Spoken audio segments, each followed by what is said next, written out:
characterized by the breakdown of the Berlin Wall, occurred. And so in this period, everybody looked forward to a multilateral world in which global actions would be guided by consensus in order to ensure prosperity for everybody. This was called the era of globalization, and it held very exciting prospects for economic growth for all mankind in all parts of the world. We went into what we call global targeting with the Millennium Development Goals, where we all as a world came together and set targets and said, look, we want to achieve these targets to bring as many people out of poverty, to take people out of extreme hunger. This was a commendable partnership of people working together as one planet, one world, in order to share prosperity. The Millennium Development Goals managed to bring billions of people out of poverty in the period of its implementation. And of course, its successor became the Sustainable Development Goals, which we're working on now. How do we achieve sustainable economic growth in the current unpredictable world environment? Indeed, everybody is confused about where the world is headed now. The world was more predictable, things were organized on a multilateral basis, but currently with the rise of populism, with the rise of America first, and every nation, concentrating on its own development, one asks, how are we going to achieve sustainable economic development? We have conflicts in many regions of the world. We have the rise of extremism and terrorism. We also have climate change as a factor that we have to deal with. Recently, the cyclone that hit Mozambique, Zimbabwe, and Malawi have caused extensive devastation. And so in this current world, climate change, populism, terrorism, extremism, and all that, how are we going to expect to achieve sustainable economic development? But in all this, where does Africa stand? Ghana was the first country to gain independence, and there was a lot of excitement that at last one black nation had emerged from colonialism, and it was going to become a model of prosperity to the rest of the world, to show the world that after all, the black man is capable of managing his own affairs. The excitement gradually gave way to gloom because our first president was dispatched in a coup d'etat, and after that coup d'etats became more the norm than the exception. And so a long period of instability occurred until 1992 when we reverted to constitutional rule. But talking about Africa as a whole, democratic consolidation since the period of the late 90s has created a more stable environment. And as a result of that more stable environment, we're seeing some economic growth taking place on the continent. It is an average of 4% growth in African economies. And in some cases, the 6 fastest growing economies have been on the continent. And so it means that there's a nexus between a stable political environment and sustainable economic growth. And so some of the growth we're beginning to see is as a result of democratic consolidation. There's also a gradual improvement in infrastructure. In ICT, there's been an explosion of ICT across the continent, and indeed, information and communication technologies in Africa are some of the fastest growing. We have mobile banking, we have all kinds of new technologies that are coming, 3G, 4G, and Africa is actually leapfrogging in that area. We're seeing a more educated population than before. More of our young people are going to school and coming out as graduates with degrees in different areas of specialization. We're seeing women's empowerment. More women are going to school. More women are coming out and joining the world of work.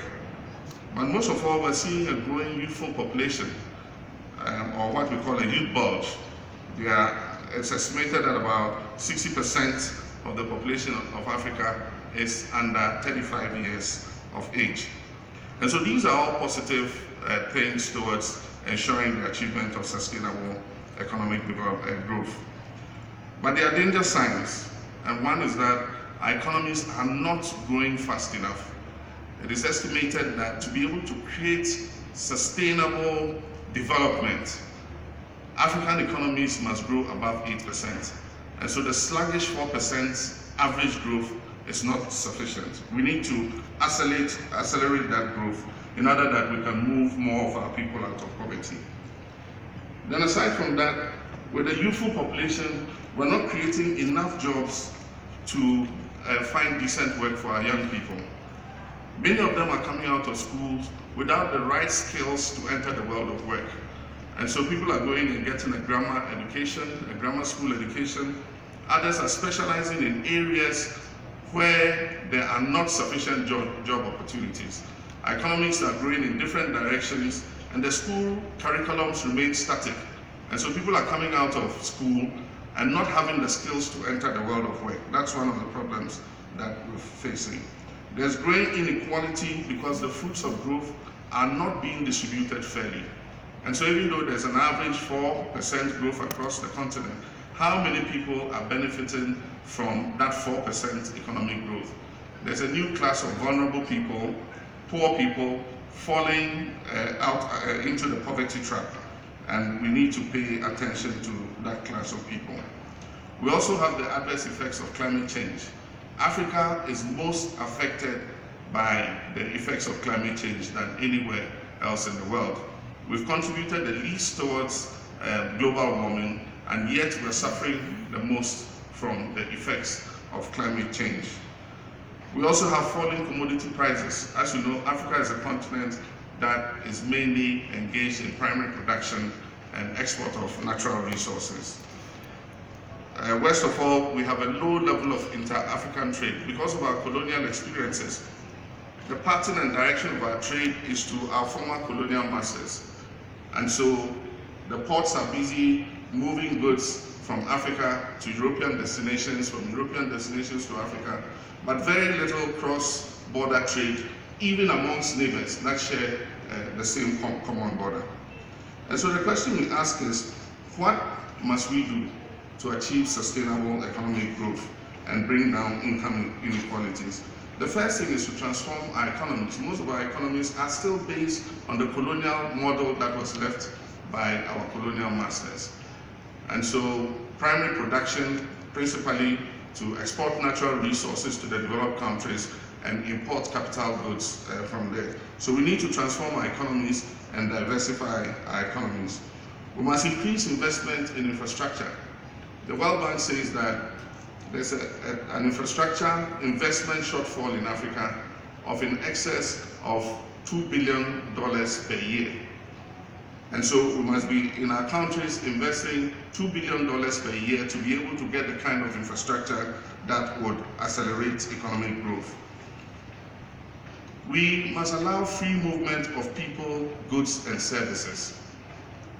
There are some things that are outside our control, but there are others that we can do. It's not rocket science to open your borders and let people be able to move freely. If you're a South African and you want to travel to, say, Egypt, you need to go to the Egyptian embassy and get a visa. If you're a Ghanaian and you want to come to South Africa, like I came, I had to get a visa to come here.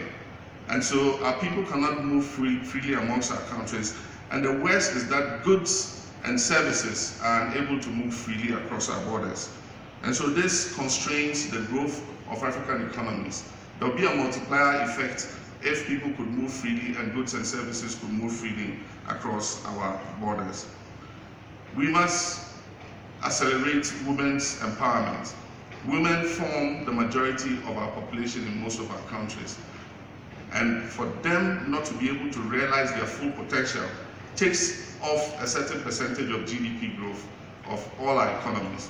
If women are able to participate more in the economic activity of our countries, it will enhance and spur sustainable economic growth. And so that's one of the things that we need to look at. We must improve social safety nets for the poor and vulnerable who are falling into the poverty trap.